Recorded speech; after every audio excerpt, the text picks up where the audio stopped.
할렐루야. 오늘도 신약성경 말씀 묵상 가운데 오신 여러분을 주님의 이름으로 환영하고 축복합니다. 주님의 말씀을 읽는 이 시간들 가운데 우리 성령 하나님께서 오늘도 우리를 인도하시고 말씀을 통해서 주의 음성을 듣도록 우리를 이끄시고 인도하여 주실 줄 믿습니다.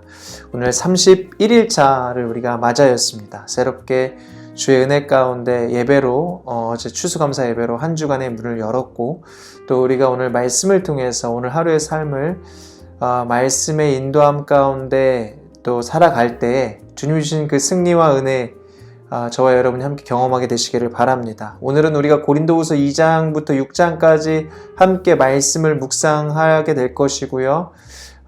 또 오늘은 그 중에서 고린도후서 2장의 말씀을 가지고 함께 은혜를 나누려고 합니다.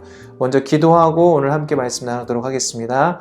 사랑의 하나님 감사합니다. 우리의 삶을 이끄시고 인도하여 주시고 오늘도 주의 말씀으로 또 이 하루를 살아가게 하시니 감사합니다. 주님의 선하신 뜻과 그 인도하심과 역사하심 우리가 말씀을 통해 깨닫게 하여 주시고, 또 우리의 삶 가운데 보이지 않는 많은 어려움과 힘든 일들 겪을 때마다 말씀으로 그 모든 것들을 잘 이겨내고 그러한 시간들을 통해서도 우리를 선한 길로 이끄시는 그 살아계신 하나님을 경험하는 우리들이 되도록 인도하여 주시옵소서. 오늘도 말씀으로 또 우리를 새롭게 하실 주님을 기대하오며 거룩하신 예수 그리스도의 이름으로 기도합니다.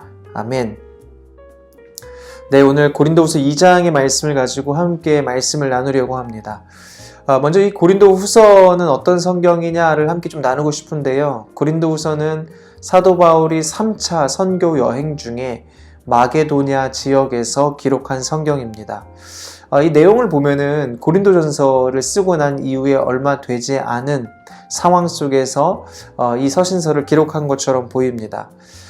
사도 바울은 이 서신서를 통해서 교회가 이제 이 서신서를 보내면서 여러 가지 교회들이 당했던 어려움들이나 그런 어떤 문제들을 좀 이렇게 해결하고자 했습니다. 그래서 이제 고린도 교회를 향해서도 서신서를 보냈는데, 그 서신서로 인해서 이 고린도 교회가 가지고 있던 문제가 해결되거나 그렇지는 않았던 것 같습니다.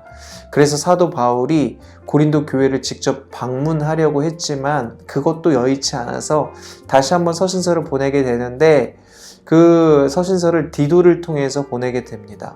그리고 그 보냈던 디도를 통해서 사도 바울이 보냈던 그 서신서를 통해서 고린도 교회가 가지고 있던 문제들을 이렇게 잘 해결해 나가고 있고 고린도 교회가 점점 좋아지고 있다라는 소식을 듣게 됩니다. 그리고 그 소식을 듣고 바울이 느끼는 감정이 어땠을까요? 굉장히 기쁘고 또 교회가 잘 안정되어 간다 하니까 안도감을 느꼈겠죠. 그런 마음을 고린도 교회에 좀 전하고자 이 고린도 후서를 기록하게 된 것입니다. 물론 고린도 후서를 기록한 목적은 그뿐만 아니라 여러 가지 유대 기독교인들이 굉장히 어려움을 겪고 있었거든요. 그들을 함께 우리가 좀 돕자 해서 연보를 보내주자, 이제 그런 의미로 이러한 고린도 후서를 또 기록한 그 내용 중에는 그런 내용도 있고, 또 자신을 대적하는 사람들이 있었습니다. 여전히 사도 바울을 대적하고 방해하는 사람들이 있었는데 그들에게 자신의 사도의 권위를 변호하기 위한 목적도 이 고린도 후서를 기록한 목적에 포함이 되어 있습니다. 이러한 배경 속에서 사도 바울은 고린도 교회를 향해서 아주 자신의 솔직하고 진솔한 마음을 이 서신서를 통해 기록하고 표현하고 있는 것을 볼 수 있습니다. 오늘 고린도서 2장 같은 맥락에서 이제 보면은 이제 그리스도의 향기에 대해서 이야기하고 있습니다.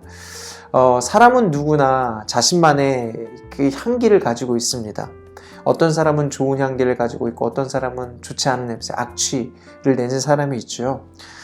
근데 이 악취, 이 냄새가 나는 이유가 무엇일까? 여러분, 사람이 냄새가 나는 이유가 무엇일까요?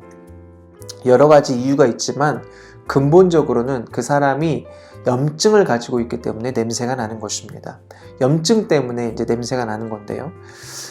그것이 어떤 육신의 염증이건 마음의 염증이건 어떤 심리적인 염증이건 간에 그 냄새를 없애기 위해서는 씻고 옷을 갈아입는 방법도 있지만 그것은 근본적으로 그 냄새를 없애는 방법은 아니고요. 잠깐 그 냄새를 해결하는 방법이긴 하지만 그 냄새를 지울 수는 없습니다. 그리고 그 냄새를 지우기 위해서는 염증을 치료를 해야 하는 것이죠.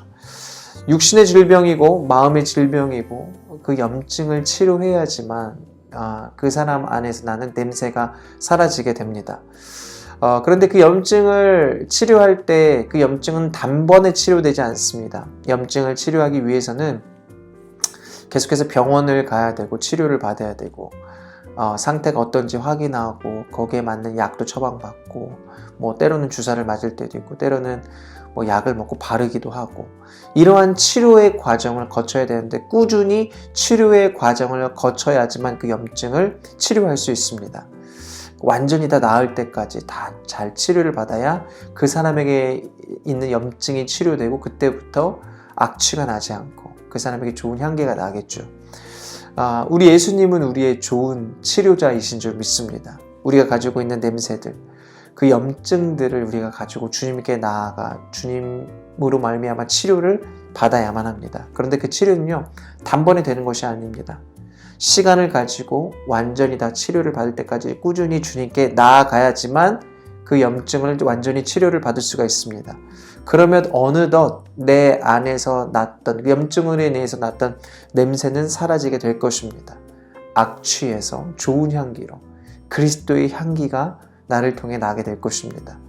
꾸준히 주님께 나아가 주님을 만나고 주님의 만지심 가운데 치유되고 회복될 때 우리들을 통해서 이러한 그리스도의 향기가 나게 된 것입니다. 여러분, 저는 이 말씀 묵상, 우리가 꾸준히 말씀을 묵상하는 것이 우리 안에 있는 마음의 질병, 육신의 질병, 또 여러 가지 가지고 있는 세상의 짐, 그 질병들을 치료하는 과정이라고 생각합니다.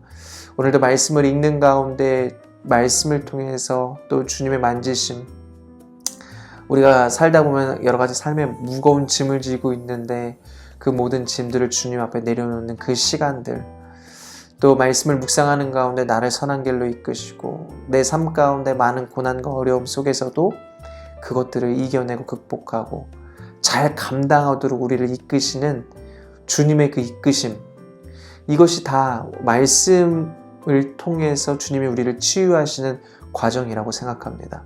여러분, 오늘도 말씀을 읽는 가운데 그렇게 우리 안에 있는 염증들을 치료하시는 좋으신 우리의 치료자 예수 그리스도를 만나게 되시기를 바라고, 그 염증이 잘 치료되어서 오늘 성경이 이야기하는 것처럼 그리스도의 향기를 나타내는 우리 모든 성도님들 되시기를 예수 그리스도의 이름으로 간절히 축원합니다. 아멘.